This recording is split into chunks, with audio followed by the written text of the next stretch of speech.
సుమన్ టీవీలో మీ personal and business promotions కోసం కింది నెంబర్కి కాంటాక్ట్ చేయండి.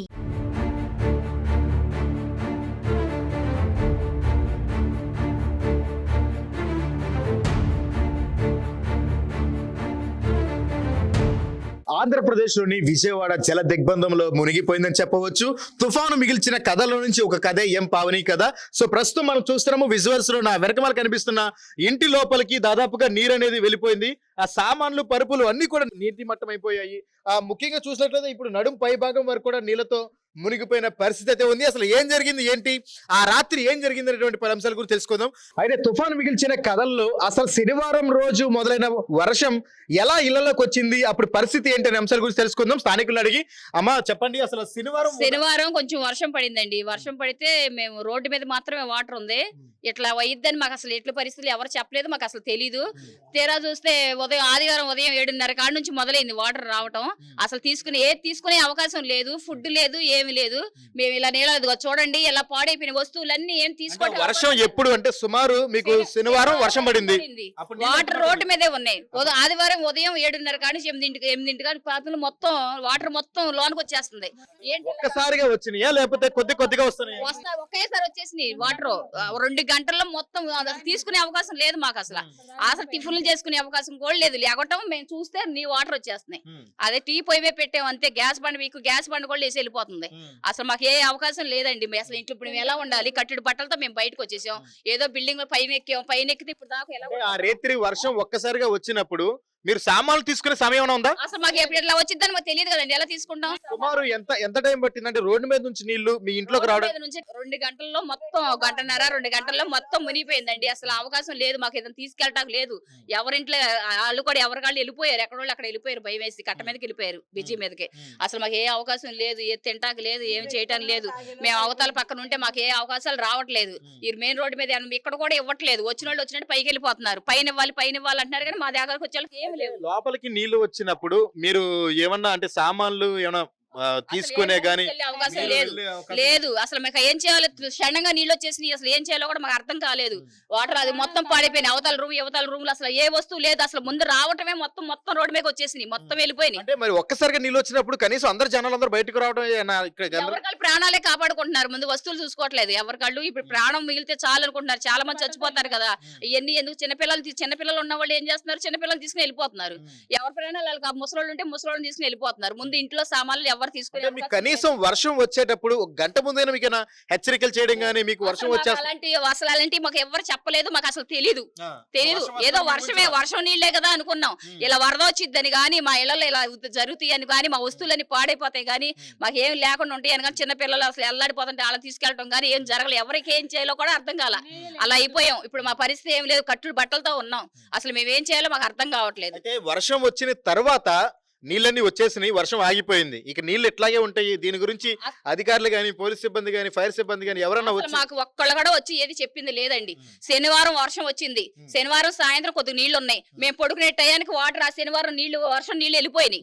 రోడ్లు కూడా కడిగేసుకుని శుభ్రంగా లోన పడుకున్నాం. తెల్లారు లెగ్గానే మాకు ఫుల్ నీళ్లు వచ్చేస్తున్నాయి. ఇదేంటి వర్షం లేదండి. అప్పుడు వాళ్ళు నీళ్లు వచ్చేస్తున్నాయి. లోనకి నీళ్లు వచ్చేస్తున్నాయి. ఏం చేస్తాం? ఏం తీసుకోవాలన్నా ఏం తీసుకోపోవాలో మాకు అవకాశం లేదు. అసలు ఎవరిని పిలుచుకోవడానికి ఎవరి ఇళ్లలో సమస్యలు వాళ్ళకి. ఎవరి పిల్లల్ని వాళ్ళు కాపాడుకుంటారు. ఎవరి భార్యని ఎవరి పిల్లల్ని ముసలోళ్ళు మొక్కలు వాళ్ళు తీసుకెళ్లాలి కదా. మరి వాళ్ళు కాపాడుకుంటారు. ఎవరిని పిలుస్తాం? చూద్దామా లోపల పరిస్థితి ఎలా ఉందో ఏంటి అనేది.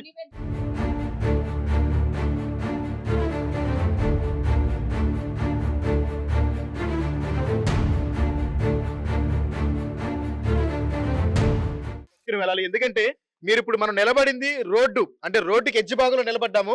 రోడ్డుకి అటువైపు ఇటువైపు కూడా డ్రైనేజీలు అనేవి ఉంటాయి. అవి దాదాపుగా 4 అడుగుల లోతు వరకు ఉంటుంది. అంటే ఇప్పుడు నడుం పై భాగం వరకు వచ్చిన నీళ్లు ఇప్పుడు ఇంకా డ్రైనేజీలు కనుక కాలు పెడితే ఇంకా మనకి అది పీక లోతు వరకు వెళ్ళే అవకాశం ఉంటుంది. సో దయచేసి రోడ్డు మీదకి వెళ్ళేటప్పుడు కానీ నడిచేటప్పుడు కానీ రోడ్డుకి ఇరువైపులా డ్రైనేజ్ అనేది ఉంటుంది కాబట్టి ఆ డ్రైనేజ్ కూడా దృష్టిలో పెట్టి వెళ్ళాలి.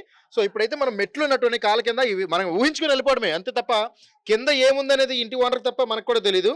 సో ఇప్పుడు మనం లోపలికి అయితే వెళ్ళడం జరుగుతుందంటే వర్షపు నీరు ఇప్పటికి లోపలికి వచ్చి 3 రోజులు కావచ్చు జరగడంతో ఆ లోపలంతా దుర్వాసన అనమాట. అంటే ఏంటంటే మురుగుడు నీళ్ళు అనేది పారుతున్నంత సేపు బాగానే ఉంటుంది, కానీ నీరు అట్లా స్టక్ అయిపోయినప్పుడు మాత్రం ఖచ్చితంగా దుర్వాసన వచ్చేస్తుంది. అంటే మీరు ఇంతవరకు రోడ్డు మీద ఉన్నప్పుడు బాగానే ఉంటుంది, కానీ అదే ఇళ్లలోకి నీరు వచ్చినప్పుడు మాత్రం ఆ పరిస్థితి వర్ణాంతితం అని చెప్పొచ్చు. ఇప్పుడు మనకు ఆల్రెడీ తెలుస్తుంది, నా కాళ్ళ కింద బురద, అంటే ఇప్పుడు నీళ్లపై నుంచి ఒక అడుగు వరకు నేను బురద లోతులో అడుగు పెట్టాను.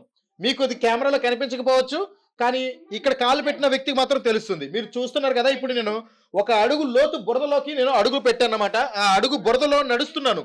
అంటే ఇప్పుడు చూస్తున్నారు కదా, ఇప్పుడు ఇది వచ్చేసరికి హాలు, అంటే ఇది ఒక రూము, సారీ ఇది ఒక రూము. ఈ రూమ్ లో చూస్తున్నాం కదా, ఇదిగోండి పరుపు, కుర్చీ, సోఫా, ఆవిడికి ఉన్నటువంటి సామాన్లు ప్రతిదీ నీటి మట్టం అయిపోయాయి. చూస్తున్నారు కదా, ఇంకా వాటిని తీసుకునే సమయం కూడా లేకపోవడంతో వాటిని అట్లాగే వదిలేసింది ఆవిడ. సో చూస్తున్నారు కదా, ఇప్పుడు ఆ బీరువా కూడా సగ భాగం వరకు బీరువా ఉంది. ఇప్పుడు మీరు చూడొచ్చు, ఇదిగోండి తేలాడుతుంది ఇది నీళ్ళలో, ఇదిగోండి కదిలితే మీకు కనిపిస్తుంది కదా, ఇది తేలాడుతుంది నీళ్ళలో. సో అలాంటి పరిస్థితుల్లో ఉంది ఇది. సో చూస్తున్నారు కదా, ఇది తేలాడుతుంది నీళ్ళలో, ఇదిగోండి ఇలా తేలాడుతుంది. సో ఇంకా ఇది ఎందుకు పనిచేయవు, ఇక్కడ సామాన్లు కూడా ఎందుకు పనిచేయవు అంటే ఆవిడ తీసుకునే సమయం కూడా లేకపోవడంతో ఆవిడ తీసుకునే ఉపయోగం కూడా లేదు.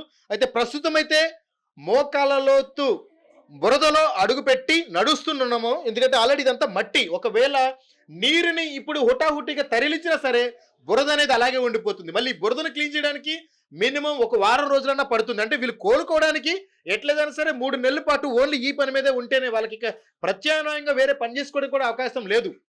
సో అయితే ప్రస్తుతం మనం వంటగది చూస్తున్నాము. అంటే ఇప్పటి వరకు మనం ఒక రూమ్ చూసాము, ఆ రూమ్ లో ఉన్నటువంటి సామాన్లు చూసాం. ఇది వంటగది పరిస్థితి. ఇక్కడ పవర్ సప్లై కూడా లేదమ్మా, 3 రోజుల నుంచి లేదండి. 3 రోజుల నుంచి 3 రోజుల నుంచి లేదండి. ఓకే, మీ ఫోన్ ఛార్జింగ్ పెట్టుకోవడం కానీ అసలు ఏమి లేవండి, ఏమీ లేదు, అవకాశం లేదండి. ఓకే. ప్రస్తుతం మనం వంటగదిలో అయితే ఉన్నాము. వంటగదిలో వాళ్ళు వంట చేసుకోవడం దేవుడెరుగు. గ్యాస్ బండ నీళ్ళల్లో ధర్మకోల్లాగా తేలాడుతుంది. అంటే వరద ఉద్రిక్తత, నీటి ప్రభావం ఎంత ఉందనేది అర్థం చేసుకోవచ్చు. ఇంకా ఇలాంటి పరిస్థితుల్లో వాళ్ళు వంట ఏం చేసుకుంటారు, కిచెన్ దాదాపుగా మునిగిపోయింది. వీరు ఉన్నటువంటి నిత్యావసర వస్తువులు, సామాన్లు, బియ్యం కట్లు, ఏవైతే పప్పు దినుసులు ఉంటాయో అవన్నీ కూడా పూర్తిగా నేలమట్టం అయిపోయాయి. ఇక్కడ ఏమి కనిపించే అవకాశం కూడా లేదు. చూస్తున్నాం కదా, అంటే వంటగదిలో దాదాపుగా మోకాళ్ళపై వరకు కూడా నీళ్లతో వచ్చేసి నిండిపోయింది. అంటే ఇది 3వ రోజు కాబట్టి కొంచెం తగ్గింది. ఇంకా గడిచిన రోజుల్లో అయితే ఇంకా నిన్న చూసినట్లయితే ప్రభావితం ఇంకా చాలా ఎక్కువ ఉండే అవకాశం ఉంటుంది. ముఖ్యంగా ఈ నీరు కూడా బాగా కలుషితం అయిపోయింది. అంటే నీరు ఎటు ప్రవహించేది లేదు. రోడ్డు మీద ఉన్నటువంటి వ్యర్థాలు కానీ, చుట్టుపక్కల ఉన్నటువంటి వ్యర్థాలు కానీ అవన్నీ కూడా ఈ నీళ్ళలో కలిసిపోయినాయి. ముఖ్యంగా ఈ నీరే చాలా ప్రమాదకరంగా తయారైంది. ఇప్పుడు మనం చూస్తున్నాం, ఇదిగో నీళ్ళలో జర్రి పాకుతుంది. ఈ నీళ్ళలో పాకుతున్న జర్రిది.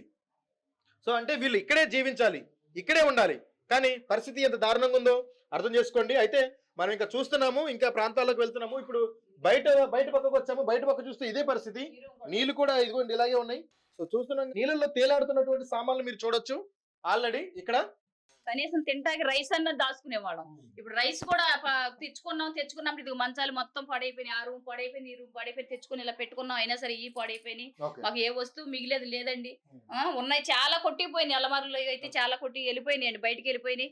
అసలు మేము ఏం చేయాలో మాకు అర్థం కావట్లేదు. నీళ్ళు అసలు బయటికి వెళ్ళిపోయినాయి. అసలు తలుపులు వేద్దామని అసలు అలమారులో అన్ని కొట్టుకెళ్ళిపోయింది. అసలు ఇప్పుడు మేము ఏం చేయాలో, ఎలా ఉండాలో కూడా మాకు అర్థం కావట్లేదు. అంటే ఇక్కడ వరద ఉధృతిగా పెరిగే కొంత ఏమైందంటే సామాన్లు, తేలి వస్తువులన్నీ కూడా బయటికి వెళ్ళిపోవడం జరుగుతుంది. ఇలా వెళ్ళిపోతున్న వస్తువులు పట్టుకునే క్రమంలో కూడా కాళ్ళకి దెబ్బలు తగిలి అని చెప్పేసి ఇక్కడ స్థానికులు చెప్తున్నారు. చూసినట్లయితే కెమెరా ముందుకు వచ్చేసి చూస్తే కనుక మీరు చూడొచ్చు, ఇదిగోండి సామాన్లన్నీ కూడా. సో ఇది ప్రస్తుత పరిస్థితి. చూసారు కదా, నడుం లోతు నీళ్ళల్లో మునిగిపోయినటువంటి ఇళ్లను చూసాము. ఆ ఇళ్లలో ఉన్నటువంటి వస్తువులు ఏ రకంగా మునిగిపోయో చూసాము. అయితే ఇంకా వాళ్ళ పరిస్థితి ఏంటనేది, ఇప్పుడు వాళ్ళు ఇంకా సంక్షోభంలో ఉన్నారు. అసలు వీళ్ళు ఎలా జీవించాలి, మా జీవనం ఏంటని చెప్పేసి ఇక్కడ ఉంటే ప్రజలు ఆవేదన వ్యక్తం చేస్తున్నారు. చూడండి ఎలా అయిపోయింది, ఇప్పుడు మేము ఏం చేయాలండి, మాకు ఏం అర్థం కావట్లేదు. అసలు ఎలా తినాలి, బళ్ళు అన్ని పాడైపోయి రోడ్లోనే ఎంత ఉందండి, మా ఇంట్లో ఎంత ఉండదు చూడండి. అసలు మాకు పరిస్థితి ఏంటో కూడా మాకు అర్థం కావట్లేదు. ఇది ముందే తెలిస్తే ఈ బాధ ఉండేది. మా పెద్ద అబ్బాయికి కూడా, మా పెద్ద బాబుకి కూడా దెబ్బ తగిలిందండి. చాలా పెద్ద తగిలింది. దాన్ని తీద్దామని లోపు మొత్తం చాలా పెద్ద దెబ్బ తగిలింది. చాలా బాధపడతాడండి మా అబ్బాయి. ఏం చేయాలో అర్థం కావట్లేదు. మా పిల్లలకు వచ్చి దెబ్బ తగిలింది, ఏదైనా సహాయం చేసుకోవడానికి కూడా లేదండి మాకు. అసలు చాలా ఇబ్బందిగా ఉంది. మరి కరోనా టైంలో కూడా ఇంత ఇబ్బంది పడలేదండి. అప్పో సప్పో చేసుకుని టయానికి అన్ని తినేవాళ్ళం. తెలిసింది కాబట్టి జాగ్రత్త పడ్డాము కరోనా టైంలో. ఇప్పుడు అసలు అవకాశం లేదు. మా అబ్బాయికి దెబ్బ తగిలింది, మేము ఏం చేయాలో మాకు అర్థం కావట్లేదు. అసలు ఇలా అయిపోయిందండి మా పరిస్థితి. కరోనా టైంలో అసలు చక్కగా ఆనందంగా తిన్నామండి. అసలు టయానికి అన్ని తిన్నాము. ఇప్పుడు అసలు మాకు అసలు తెలియలేదండి. ఇప్పుడు ఏమవుతుందో కూడా మాకు అర్థం కాకుండా పరిస్థితిలో వచ్చేసినాయి. మా వస్తువులన్నీ పాడైపోయినాయి, మా పిల్లలకు దెబ్బలు తగిలినాయి. ఇప్పుడు మా పరిస్థితి ఏంటో మాకు అర్థం కావట్లేదండి. ఏం చేయాలండి ఇప్పుడు? అసలు మేమేం చేయాలి? తింటాకు కూడా లేవు, అన్ని రైస్ మొత్తం కొట్టిపోయినాయి. ఇప్పుడు మేమేం చేయాలి చెప్పండి. సో ఇది ప్రస్తుత పరిస్థితి చూస్తున్నాం కదా. కరోనా సమయంలోనే మాకు కొంచెం బాగుంది, కనీసం అప్పుడైనా సరే ఇలా నీళ్లతో ఇబ్బంది కాదు కానీ ఆకలితో ఇబ్బంది పడడం తప్ప ఉండడానికి తిండి పడుకోవడానికి స్థలం అనేది ఉంది, కనీసం ఇప్పుడు ఉండడానికి స్థలం కూడా లేదు. అలాంటి పరిస్థితుల్లో మేము ఉన్నాము. ఇప్పుడు మోకాళ్ళ లోతు అంటే నడుంకు పై భాగం వరకు ఉన్న నీళ్లు పోవడమే ఒక ఎత్తు అయితే, దీని తర్వాత ఉన్న బురద అంటే ఇప్పుడు మనం నిలబడింది నీళ్ళలో కాదు బురదలో. ముందు నా మోకాల వరకు బురద ఉంది, ఆ బురద పైన నిలబడి ఉన్నాము, కాళ్ళు అయితే కూరుకుపోయి ఉన్నాయి. ఇప్పుడు నీళ్ళన్నీ పోయిన తర్వాత ఆ బురదను క్లీన్ చేయాలి, అదే పెద్ద టాస్క్ అని చెప్పొచ్చు. సో ఇక్కడ వీళ్ళ పరిస్థితి ఏంటి అని అగమ్య గోచరంగా ఉన్నారు. అయితే ఇక్కడ ఇంకొక ఆవిడ కూడా అడిగి తెలుసుకుందాం. చూడండి మా బాధ అంతా ఎవరికి చెప్పుకుందాం అన్నా కూడా మా దగ్గరికి వచ్చేవాళ్ళు ఎవరు లేరు. కనీసం తాగడానికి నీళ్ళు ఇవ్వమన్నా కూడా ఎవరిని అడుగుతాము, ఎవరి కాళ్ళకి ఇబ్బంది పడుతున్నారు. అవి వెళ్తున్నాయి, బాబు మంచినీళ్ళు లోపలికి అంటున్నారు, మాకంటూ తాగడానికి కూడా నీళ్లు లేవు.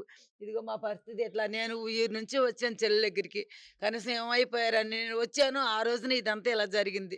తీసుకున్న అవన్నీ పట్టుకుని ఎలాగోలా ఏదో ఒకటి ఎక్కువగా రేటుగా ఉన్న వస్తువులన్నా తీసుకుందాం అనుకుంటే ఈలో పెద్ద బాబు మీద కాలు మీద పడిపోను, కాలుకి దెబ్బ తగిలింది. ఇక బాబు కూడా కిందకి రాట్లా. ఇక అందరం పైనే ఉండిపోయాం. ఎక్కడ ఉన్నారు మీరు పైన? ఈ చర్చి అయ్యా ఇది, ఈ చర్చిలో ఉన్నాము. ఒక 30 మంది దాకా ఈ చర్చిలో ఉండిపోయాము. తెల్లారి కతి ముసలి పిల్లల్ని వాళ్ళని కతి కట్టకి చేర్చేసాం. వాళ్ళు దూరపు ప్రదేశాల్లో ఉన్న వాళ్ళ చుట్టాల ఇంటికి వెళ్ళిపోతామంటే పంపించాం. మేము మాత్రం ఒక 10 మంది దాకా ఇంట్లో ఉండిపోయాం. ఇక ఎక్కడికి వెళ్తాకలేదు. ఎక్కడికి వెళ్ళాలన్నా ఇప్పుడు చుట్టుపక్కలే ఉన్నారు మా బంధువులు కూడా, వాళ్ళ పరిస్థితి కూడా ఇదే. మేము వెళ్ళి వాళ్ళ దగ్గర ఏం చేయము, అందుకని ఇక్కడే ఉన్నాం. మీరే దయచేసి ఇదిగో మా పరిస్థితిని అర్థం చేసుకుని మాకు ఏదైనా సహాయం మీరు తొందరగా అందించమని మీ అందరు మేము కోరుకుంటున్నాం. విషయం అయితే కనుక చాలా సీరియస్ గానే తీసుకోవాలి. ఆంధ్రప్రదేశ్ ప్రభుత్వం ఊహించిన విపత్తు అయితే ఎదురైంది. ప్రస్తుతం సేవ్ విజయవాడ అని చెప్పేసి అయితే హ్యాష్ ట్యాగ్ నడుస్తుంది. అయితే దాన్ని పక్కన పెడితే ఇక్కడ ఉన్నటువంటి పరిస్థితి మనం వీడియోలో చూసిన కంటే కూడా చాలా దారుణంగా ఉంది. కెమెరాలోను రిపోర్టర్లు కూడా చెప్పలేనని, వర్డ్స్ లో చెప్పలేనటువంటి నష్టం అయితే ఇక్కడ కలిగిందని చెప్పొచ్చు. మనం చూస్తున్న ఇలాంటి కథలు వేలగా ఉన్నాయి అనమాట. ఇక్కడ మనం చూస్తుంది ఒక ఎత్తే, అంటే మన కళ్ళ ముందు మీ కెమెరాలో చూస్తుంది 1%, అంటే మిగిలిన 99% నష్టం ఇక్కడ జరిగింది. దీన్ని ఎవరు చెప్పలేరు, ఎవరు తీర్చలేరు. కనీసం ఇప్పటికైనా సరే ప్రతి ఒక్కరు కూడా నడుం బిగించుకొని విజయవాడలోని ఇలాంటి ముంపుకు గురైనటువంటి ప్రాంతాలను సందర్శించి వారికి తగినటువంటి ఆర్థిక సాయం చేయాలని చెప్పి సుమన్ టీవీ నుంచి విజ్ఞప్తి చేస్తున్నాం.